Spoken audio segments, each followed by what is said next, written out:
तो क्या हाल चाल है दोस्तों, एक और नया क्लास में आपका बहुत बहुत स्वागत है।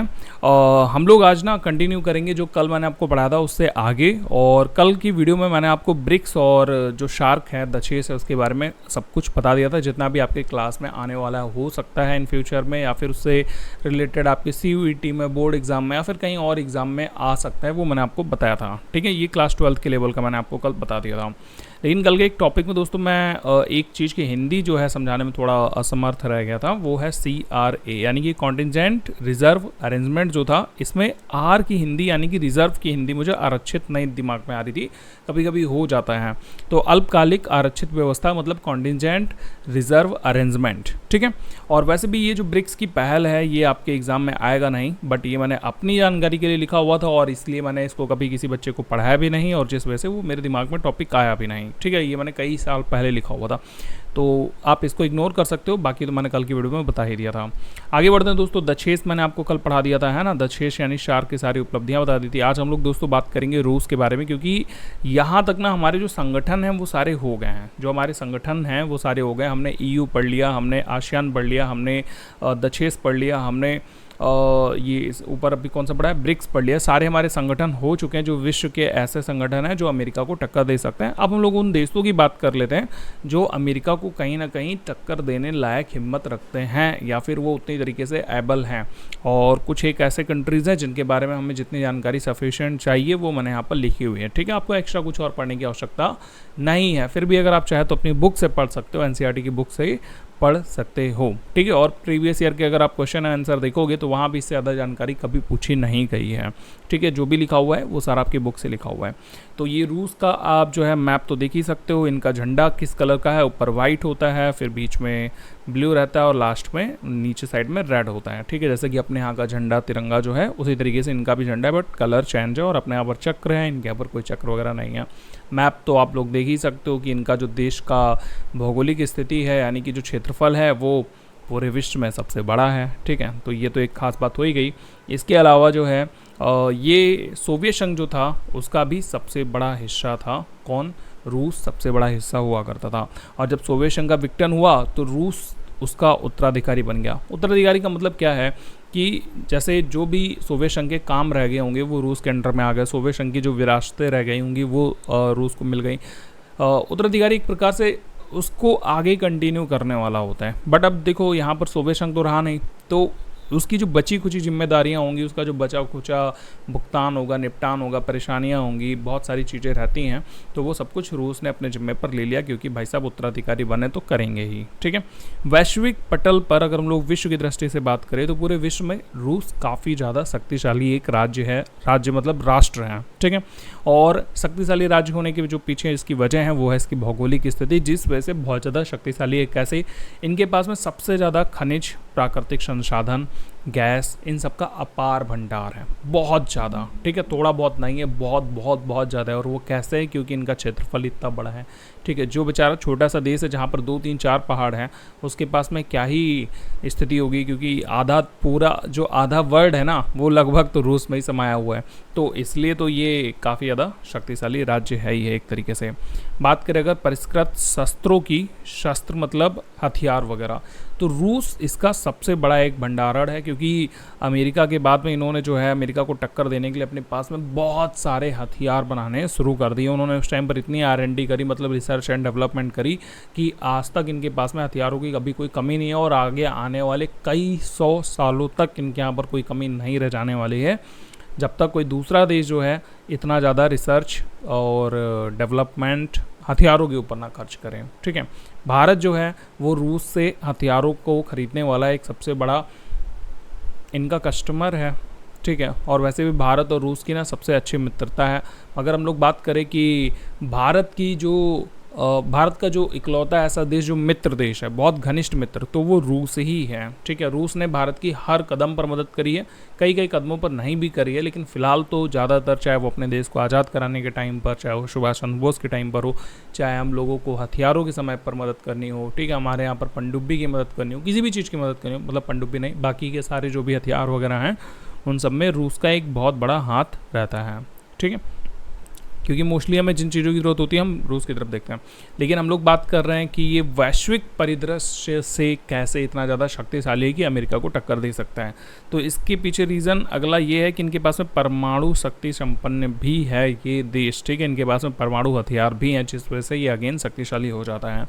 और संयुक्त राष्ट्र सुरक्षा संघ, ये दोस्तों मैं आपको नहीं पढ़ा पाया हूँ संयुक्त राष्ट्र सुरक्षा संघ, क्योंकि ये जो आपका चैप्टर नंबर 3 था जो कि हट चुका है आपकी बुक से, उसमें ये टॉपिक था संयुक्त राष्ट्र सुरक्षा संघ। इसके अलावा फर्स्ट वाले चैप्टर में भी था और दोनों ही चैप्टर हट चुके हैं। तो मैं इसके लिए आपके लिए एक सेपरेट वीडियो लेकर के आऊँगा, या आगे जो चल करके मैं क्वेश्चन आंसर की वीडियो डालूंगा, उसमें मैं आपको संयुक्त राष्ट्र सुरक्षा संघ के बारे में ज़रूर बताऊँगा, क्योंकि मैं चाहता हूँ आपको सब कुछ पता होना चाहिए, ठीक है। चाहे वो एग्ज़ाम में आए या फिर नहीं आए, एटलीस्ट पता होना चाहिए, क्योंकि अगर मैं वो नहीं समझा पाऊंगा, आप समझ नहीं पाओगे, तो फिर संदर्भ कैसे समझोगे। एग्जाम्पल के लिए जैसे आप यही लाइन देख लो, संयुक्त राष्ट्र सुरक्षा संघ का स्थायी परिषद, मतलब सुरक्षा परिषद का स्थायी सदस्य है। तो आपको ये तो पता चल रहा है स्थायी सदस्य, लेकिन किसका? संयुक्त राष्ट्र सुरक्षा संघ। क्या होती है संयुक्त राष्ट्र सुरक्षा संघ, वो आपको पता ही नहीं है। तो उस पर हम लोग आगे डिटेल से बात करेंगे, ठीक है। परेशान मत हो, सब कुछ मैं समझाऊंगा आपको। फिलहाल के लिए ये मैंने कट्टम क्यों बना दिया, तो ये सारे वो वजह हैं जिस वजह से जो रूस है वो अमेरिका को टक्कर दे सकता है। अब आप कहोगे ये बस ख़त्म, हाँ तो बस ये ख़त्म, ये तो शुरू होते ही ख़त्म हो गया। दोस्तों रूस के बारे में हमारे पास ज़्यादा बात करने के लिए इसलिए अभी नहीं है क्योंकि इनके पास में बहुत ज़्यादा से अभी कमियां भी नहीं हैं, ठीक है, और इनके देश में बहुत ऐसे परिवर्तन भी नहीं हुए। लेकिन जो प्रमुख वजह हैं वो हमने यहाँ पर लिखी हुई हैं। अगर हम देखने को बैठे तो बहुत कुछ है रूस के बारे में भी पढ़ने समझने को, बट वो हमारे एग्जाम की दृष्टि से उतना महत्वपूर्ण भी नहीं है, ठीक है। सो मैंने इसमें इतना ही लिखा जितना आपकी बुक में है। आगे बात करते हैं दोस्तों चीन की। चाइना जो है ये एक इम्पॉर्टेंट देश है क्योंकि इसके कई सारे पहलू हैं जिनको हमें समझना है, कंपेयर करना है, सो दैट हम इसके बारे में काफ़ी कुछ पढ़ेंगे। तो चाइना जो था ना, ये 1949 से दोस्तों चाइना जो है वहाँ पर रेवोल्यूशन स्टार्ट होता है। 1949 में वहाँ के जो नेता थे माओ, ठीक है, उन्होंने अपना नेतृत्व स्टार्ट किया और उन्होंने वही वाली व्यवस्था लागू कर दी जो सोवियत संघ में लागू थी, यानी कि इन्होंने साम्यवादी क्रांति को अपने देश में लागू करी, ठीक है। और जब ये साम्यवादी क्रांति को लागू करते हैं तभी से वहाँ पर जनवादी गणराज्य की स्थापना होती है। जनवादी गणराज्य मतलब एक तरीके का लोकतंत्र ही जैसे समझ लो कि जनता के लिए जो सरकार बनेगी वो, ठीक है। उससे पहले वहाँ पर राजतंत्र वगैरह चला करते थे। तो 1949 में, ठीक है, 1949 में माओ के नेतृत्व में साम्यवादी क्रांति के बाद से यहाँ पर चीनी जनवादी गणराज्य की स्थापना हो गई। स्टार्टिंग में इन्होंने सोवियत प्रणाली को ही अपनी मुख्य अर्थव्यवस्था बनाया था, मतलब अर्थव्यवस्था जो थी वो सोवियत प्रणाली पर आधारित थी, ठीक है, शुरुआत में। तो ये ध्यान देना, सोवियत प्रणाली क्या थी? सोवियत प्रणाली क्या थी कि वहाँ पर साम्यवादी व्यवस्था लागू रहेगी और सभी वस्तुएं सभी की होंगी और जितनी भी इनकम होगी वो सब में मिल बांट करके रखी जाएगी, ठीक है। सबका कल्याण सबका विकास वाला हिसाब किताब होगा, हर व्यक्ति काम में सहयोग करेगा, कोई भी चीज़ किसी की नहीं होगी, सब कुछ सरकार की होगी और सरकार की ही चीज़ों पर सारा कुछ जो है वो सबका अधिकार रहेगा, सब लोग काम करेंगे मिल बांट के जितना सरकार बताएगी। तो इस टाइप की जो सोवियत प्रणाली थी वो इनके यहाँ पर लागू थी।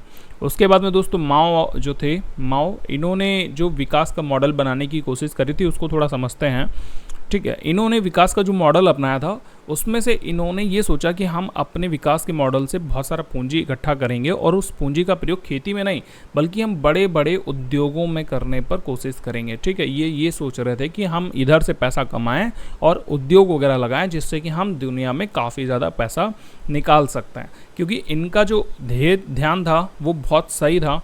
क्योंकि ये जानते थे कि अगर आप विनिर्माण करते हो, ठीक है, विनिर्माण आपने क्लास 9 में पढ़ा होगा, ये कैसा पेन है यार, इतना स्लो, देखो वी इधर है निर्माण उधर है। तो ये सॉफ्टवेयर ग्लिच है दोस्तों, जो कि हमारा सॉफ्टवेयर रोते रहता है हर समय पर। दोबारा से लिखूंगा तो इस बार शायद सही लिख जाए, देखो नहीं लिखा, ठीक है, बट कोई नहीं, इग्नोर करो, ठीक है, हमारा काम चलना चाहिए।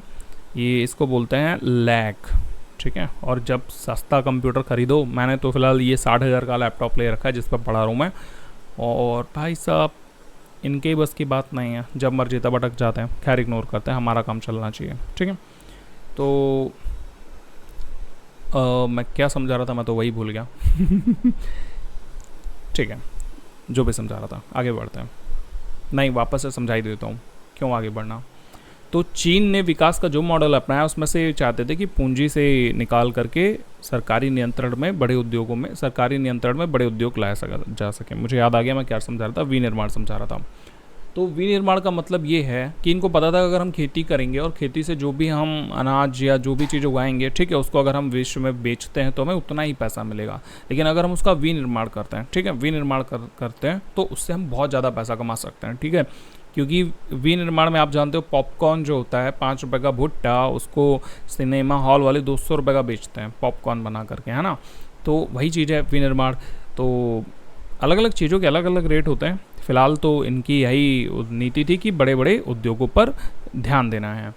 इसके बाद में इन्होंने, चीन ने समाजवादी मॉडल खड़ा करने के लिए क्या करा, विशाल औद्योगिक अर्थव्यवस्था का लक्ष्य रखा कि जो हमारी अर्थव्यवस्था होगी काफ़ी ज़्यादा ऐसे बड़ी होनी चाहिए, इसमें हर एक चीज़ बननी चाहिए, पूरा का पूरा विश्व जो है वो हमसे ही व्यापार करना चाहिए। इस तरीके का ये औद्योगिक अर्थव्यवस्था बना करके रखने की शुरुआत करते। लेकिन एक चीज़ ध्यान से समझना, ये जो विश्व से शुरुआत करने वाली है ना, विश्व के देशों को बेचने वाली, दूसरे देशों से कनेक्ट होने वाली, स्टार्टिंग में नहीं थी, ठीक है। स्टार्टिंग में इन्होंने अपने आप को एकदम एकांतवास में बना करके रखा था, किसी दुनिया के किसी भी देश से मतलब नहीं, हर चीज़ हम अपने आप से बनाएंगे, अपने आप कंज्यूम करेंगे, ठीक है, सब कुछ हमारे यहाँ का खुद का बनेगा, इस तरीके का था, और खुद ही कंज्यूम करा जाएगा।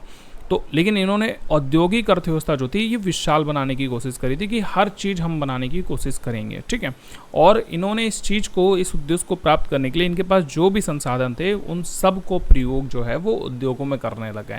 फिर वो चाहे इनके यहाँ पर अब्रक हो, चाहे वो इनके यहाँ के खनिज संसाधन हो, ठीक है, पहाड़ों से निकला हुआ कोई सामान हो, जंगल से प्राप्त किया गया कोई सामान हो, मिट्टी से उगाया गया कोई सामान हो, समुद्र से प्राप्त किया गया कोई सामान हो, हर चीज़ का प्रयोग ये कैसे ना कैसे करके उद्योगों में करने लगे थे। लेकिन एक चीज़ और ध्यान से समझो, इसके कारण चीन जो था ना, ये विकसित देशों से भी बहुत आगे निकल गया। किस मामले में? अपने लोगों को रोजगार देने के मामले में, ठीक है, अपने लोगों को स्वास्थ्य सुविधा देने के मामले में और सामाजिक कल्याण योजनाओं के मामले में ये विकसित देशों से बहुत आगे निकल गया। जितना विकसित देश अपने यहाँ के लोगों को हैप्पी नहीं रख पा रहे थे, उससे ज़्यादा हैप्पी रखने में चाइना आगे बढ़ गया। लेकिन यहाँ पर एक प्रॉब्लम भी हो रही थी, जो विकसित देश हैं उनके यहाँ जनसंख्या इतनी होती नहीं है, ठीक है, तो वो आराम से सबका ख्याल रख लेते हैं। लेकिन जैसा कि हम सबको पता है, चाइना जो है अभी हाल फिलहाल में दूसरे नंबर पर गया है, लेकिन इससे पहले वो विश्व में नंबर 1 पर था आबादी में। तो इतनी ज़्यादा बढ़ती हुई जनसंख्या जो थी वो चाइना के विकास में एक बाधा बन रही थी। फिलहाल तो ये देख रहे थे कि हमें बस उद्योगों को बड़ा करना है, ज़्यादा से ज़्यादा उद्योग लगाने, हर सामान अपने यहाँ पर उद्योगों को, मतलब हर सामान हमारे यहाँ उद्योगों द्वारा बनना चाहिए। लेकिन इसमें एक प्रॉब्लम आ रही थी दोस्तों, प्रॉब्लम ये आ रही थी कि ये खेती करते थे परंपरागत तरीकों से। परंपरागत का मतलब होता है पुराने वाले तरीकों से, जिसमें ना तो कोई हाइब्रिड बीज होगा, ना तो कोई बहुत ही आधुनिक मशीनों का प्रयोग किया जाएगा। जो बहुत पुरानी खेती के तरीके चले आ रहे हैं, मान के चलो से आज से 500 साल पुरानी वाली जो भी पैटर्न रहे होंगे वही अपनाने की कोशिश कर रहे थे, ठीक है। लेकिन बाद में धीरे धीरे इन्होंने इस पर ध्यान दिया और इस मामले को भी चेंज करना शुरू किया, लेकिन स्टार्टिंग में ऐसा नहीं था। तो ये उनकी कुछ चीन के विकास का मॉडल था, ठीक है, माओ के नेतृत्व में चीन के विकास का मॉडल था। एग्जाम में आ जाता है तो आप इसको सेम इसी तरीके से लिख दोगे, आपको पूरा का पूरा जिंदा नंबर मिलेगा, ठीक है। आगे बात करते हैं चीन में सुधारों की पहल, क्योंकि आपने जो देखा विकास का मॉडल, उसमें कहीं ना कहीं कमियां थीं, ठीक है, जो लोगों के लिए कमियां बन रही थी, जैसे कि बढ़ती हुई जनसंख्या हो गई, परंपरागत खेती हो गई, जिससे उद्योग धंधों के लिए सामान पूरा नहीं हो पा रहे। तो इन्होंने क्या करा, और एकांतवास भी एक उनकी बड़ी कमी थी, जो मैंने आपको बताया, जो कि इस नोट में नहीं लिखा हुआ है, कि स्टार्टिंग में यानी कि शुरुआत में चाइना पूरी तरीके से एकांतवास में था। उसने किसी भी देश के साथ किसी भी प्रकार के संबंध नहीं बना रखे थे, और आज भी है, लेकिन वो सिर्फ व्यापार के मामले में खुला हुआ है। आप कभी भी चाइना की कोई न्यूज़, कोई खबर वगैरह ज़्यादा नहीं जान पाओगे, वहाँ पर उनके देश में क्या चल रहा है वो सब भी हमें ज़्यादातर नहीं पता चल पाता, क्योंकि उन्होंने अपने आप को छुपा करके रखा हुआ है, ठीक है। तो चाइना ने 1972 में अमेरिका से संबंध बनाए और पहली बार राजनीतिक और आर्थिक एकांतवास जो था उसको ख़त्म किया, ठीक है। 1972 में पहली बार अमेरिका से रिलेशन बनाए और उसमें राजनीतिक और आर्थिक एकांतवास को ख़त्म कर दिया, जिससे जो है वैश्विक परिदृश्य में कोई अगर वस्तुओं का हमें आदान प्रदान करना हो चाइना के हिसाब से, कि चाइना जो है कोई अगर चीज़ों को लेना देना चाहता है तो अमेरिका के साथ कर सकता है, ठीक है। उसके बाद में दोस्तों यहाँ पर एक साल बाद जो इनके पीएम थे, प्राइम मिनिस्टर थे, चाउ एन लाई, इन्होंने खेती, उद्योग, सेवा, विज्ञान प्रौद्योगिकी में 4 बड़े प्रस्ताव रखे कि इन सब में भाई साहब आधुनिकीकरण करना पड़ेगा। ये जो पुराने वाले हम पैटर्न चला रहे हैं वो काम नहीं करेंगे। किस किस में ध्यान से समझो, खेती में आधुनिकीकरण करनी पड़ेगी, मतलब मशीनें वगैरह लेकर के आओ। हाँ, क्या बहुत सारी मशीनें रहती हैं, हार्टिकल्चर, मुझे तो पता ही नहीं है, ठीक, आप लोगों को अगर पता हो तो कमेंट में बताना कुछ प्रमुख मशीनों के नाम जिनसे खेती करी जाती है। ट्रैक्टर वगैरह तो पता ही है यार वो तो मत बताओ, हिंदी में देखो बहुत सारे हो गए, कल्टीवेटर हो गया, हैरो हो गया, ठीक है, और कोई होता है फावड़ा, वो तो सब परंपरा, टॉपिक से आउट नहीं जाना। तो खेती में आधुनिकीकरण, उद्योग में आधुनिकीकरण, सेवा में भी आधुनिकीकरण, सेवा मतलब बहुत सारी सेवाओं वाले जो फील्ड होते हैं, ठीक है, थर्ड सेक्टर वाले, तो उसमें आधुनिकीकरण करने की जरूरत थी। टेक्नोलॉजी में भी आधुनिकीकरण की जाएगी, जैसा कि आजकल हम देख पा रहे हैं, ठीक है, कि चाइना जो है पूरे विश्व में सबसे ज़्यादा आगे रहता है। तो ये 4 प्रस्ताव रखे, इस पर काम किया गया और चाइना ने आगे बढ़ोतरी अपनी मतलब पहली इस शुरुआत में कदम बढ़ा दिए। इसके बाद में दोस्तों बात करें 1978 में क्या हुआ। 1978 में यहाँ पे ना जो नेता थे देंग शाओपिंग, ठीक है, तत्कालीन नेता देंग शाओपिंग, अब नाम ही अजीब गरीब है, मतलब हम लोगों के लिए अजीब गरीब है, उनके लिए तो ठीक ही ठाक है। तो देंग शाओपिंग ने आर्थिक सुधारों और खुले द्वार की नीति की घोषणा कर दी। आर्थिक सुधारों मतलब जो भी इनके यहाँ पर इकोनॉमिकल प्रॉब्लम्स चल रही हैं उनको थोड़ा बहुत ठीक करा जाएगा। खुले द्वार की नीति ये बहुत ज़रूरी है। खुले द्वार की नीति का मतलब होता है कि अब जो है पूरे विश्व के लिए हमारा देश ओपन है, ठीक है, तो इसमें अगर कोई व्यापार हमसे करना चाहता है तो कर सकता है, हमें जिससे सामान लेना होगा हम लेंगे, हमें जिसको सामान बेचना होगा वो हम बेचेंगे। तो इसको हम बोलते हैं दोस्तों खुले द्वार की नीति, ठीक है।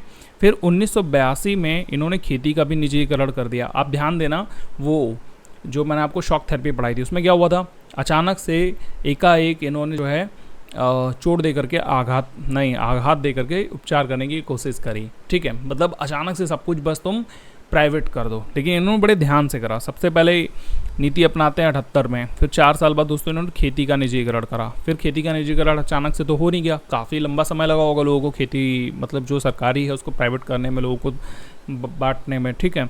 तो 1998 में इन्होंने उद्योगों का भी निजीकरण कर दिया और फैक्ट्रियाँ वगैरह जो थी सरकार की वो प्राइवेट हाथों में चली गई। अब इन्होंने यहाँ पर एक और बड़ा काम करा, SEZ का स्थापना कर दी। SEZ मतलब स्पेशल इकोनॉमिकल जोन, ध्यान से समझना, स्पेशल इकोनॉमिकल जोन।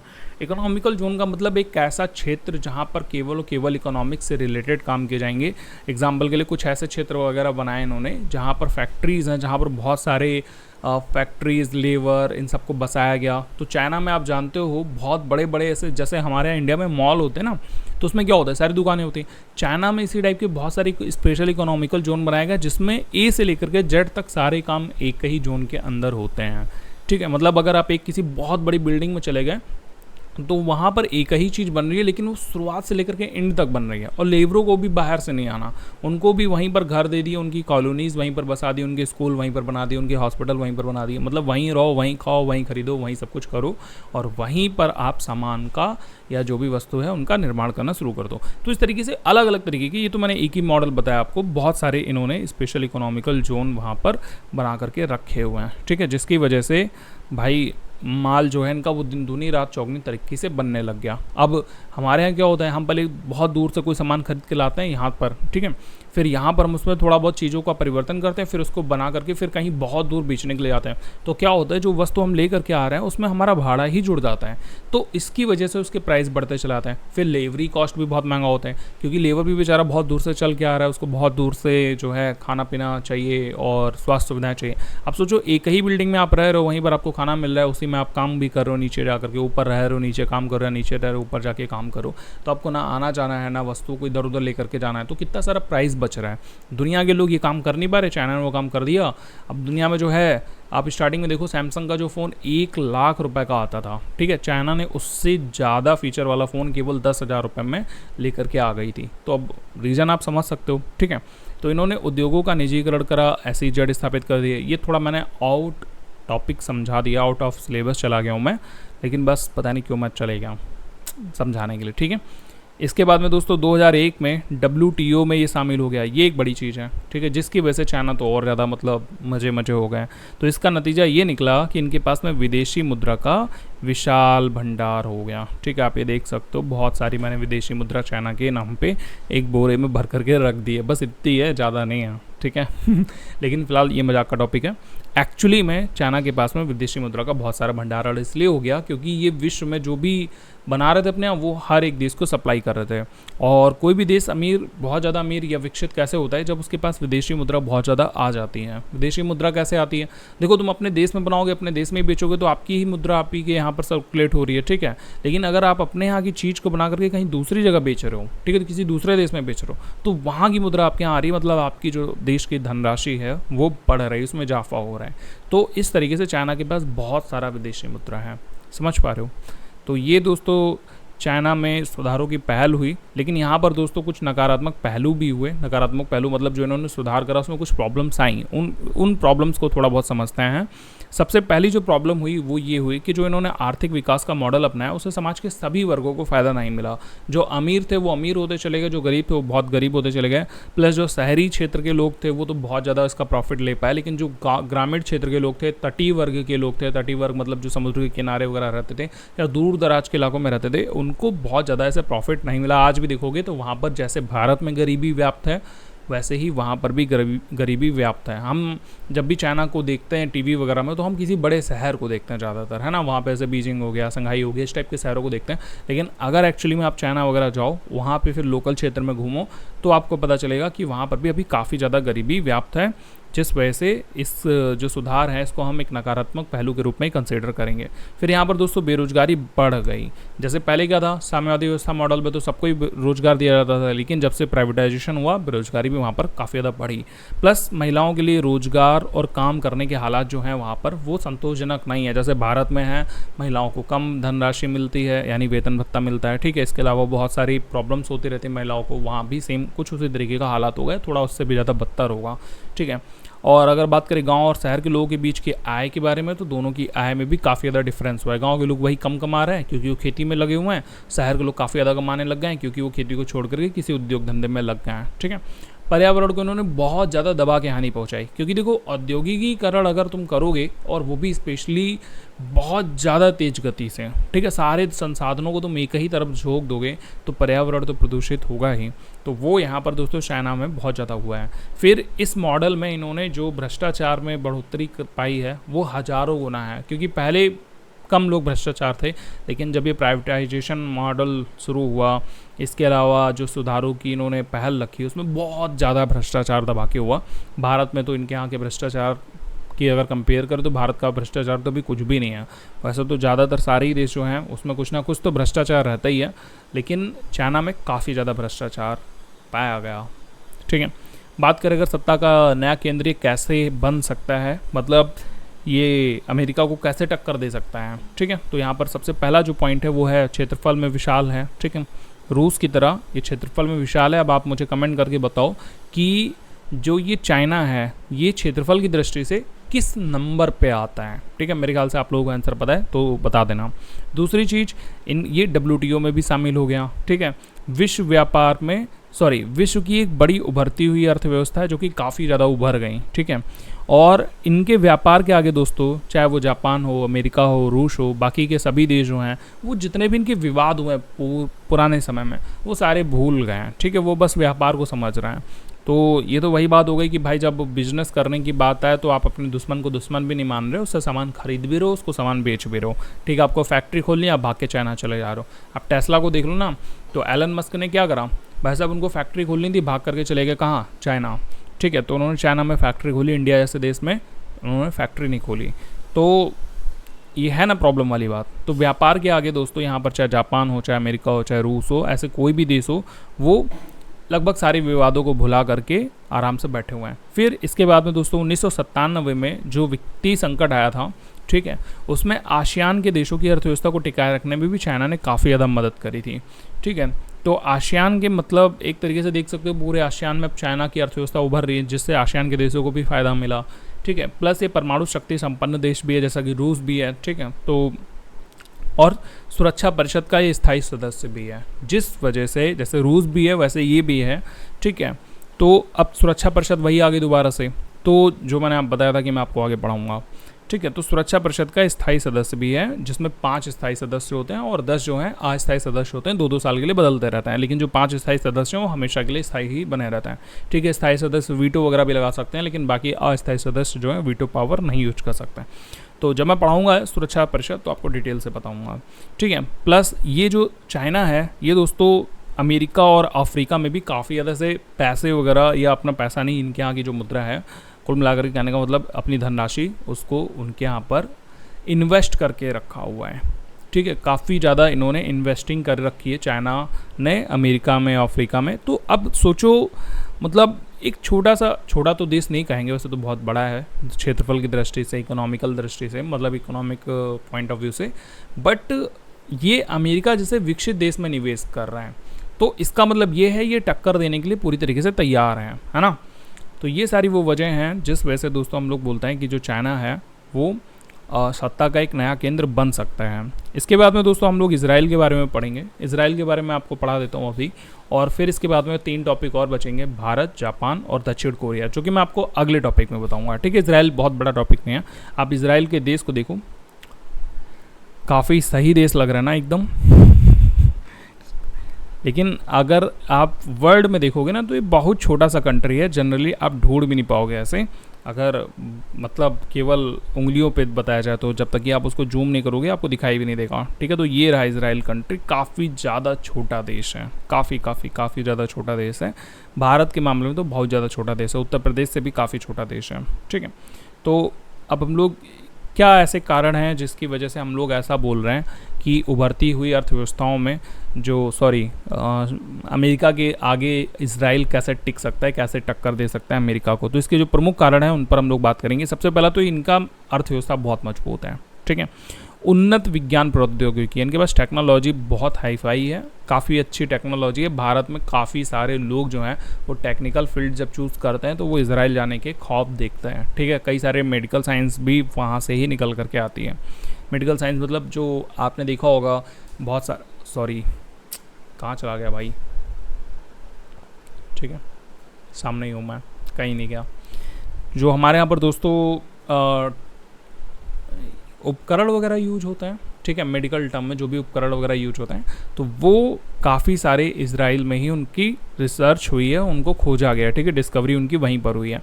रक्षा मामलों में भी ये बहुत ज़्यादा अग्रणी है, मतलब इनके पास सैन्य शक्ति काफ़ी अच्छी खासी है। गुप्तचर मामलों में भी अग्रणी है, ठीक है। तकनीकी क्षेत्र में इन्होंने दोस्तों खूब ज़्यादा नवाचार का प्रयोग करा है, यानी कि ओवरऑल टेक्नोलॉजी में तो इन्होंने बहुत अपने आप को विकसित कर ही रखा है। प्लस औद्योगिकीकरण और कृषि विकास में भी काफ़ी ज़्यादा आगे हैं, यानी कि फैक्ट्रीज़ वगैरह में भी इन्होंने काफ़ी अपना इंडस्ट्रियल एरिया में नाम कर रखा है, और खेती करने के मामले में भी ये काफ़ी ज़्यादा आगे हैं। प्लस किसी भी हाल में इन्होंने अपना एक सिद्धांत जो बनाया था स्टार्टिंग में, उसको कभी भी इग्नोर नहीं करा, वो है प्रतिकूलता के विरुद्ध निरंतरता। मतलब जो प्रतिकूल कंडीशन है उसके प्रति आप जो है उसके विरुद्ध आप निरंतर लगे रहो। एग्जाम्पल के लिए अगर एक दीवार आपके सामने खड़ी हुई है तो ये आप आगे जाना चाहते हो, तो दीवार क्या है, वो आपकी प्रतिकूल हो रखी है, ठीक है, वो तो हटेगी नहीं, लेकिन आप निरंतर लगे रहो। एक दिन ऐसा आएगा दीवार हट जाएगी, फिर वो चाहे कैसे भी हटे, ठीक है, दीवार कमज़ोर हो जाएगी, वो घिस जाएगी। मैंने एक एग्जाम्पल दिया है, ठीक है। अब आप सच में मत चिपक जाना, दीवार में 50 साल लग जाएंगे, ठीक है। दशरथ मांझी ने पत्थर तोड़ दिया, सॉरी दशरथ मांझी ने इतने बड़े पहाड़ को तोड़ दिया 22 साल में। तो समझ पा रहे हो कि पहाड़ को तोड़ने की, भाई अकेला इंसान कैसे तोड़ सकता है, बट उन्होंने करा क्योंकि वो प्रतिकूलता के विरुद्ध निरंतर लगे हुए थे। यही जो सिद्धांत है ये इजराइल का था, जिस वजह से आज वो उभरती हुई एक शक्ति के रूप में हम सबके सामने प्रस्तुत हो रहे हैं। इसके बाद में दोस्तों हम लोग पढ़ेंगे भारत, जापान और दक्षिण कोरिया, और चैप्टर आपका ख़त्म। तो आज की इस क्लास को दोस्तों बस इतना ही रखते हैं। अगर आपको ये जो भी मैंने इस वीडियो में जो भी समझाया, अगर आपको सब कुछ समझ में आ गया तो मुझे कमेंट बॉक्स में एक बार कुछ भी ज़रूर लेकर के बता देना कि मैं सब कुछ समझ गया, ठीक है। और नोट्स वगैरह आपको जो लिखने हैं वो आप यहीं से लिख लो, आपको कुछ और एक्स्ट्रा लिखने की आवश्यकता नहीं है, ठीक है। सो आज के इस वीडियो को दोस्तों यहीं पर ख़त्म करते हैं। मैं मिलता हूँ आपसे अगली वीडियो में, तब तक के लिए गुड बाय, टेक केयर, अपना ख्याल रखो, देखते रहो फुल ऑन काइट। चलो भाई साहब क्लास बंद कर दो, बाय बाय।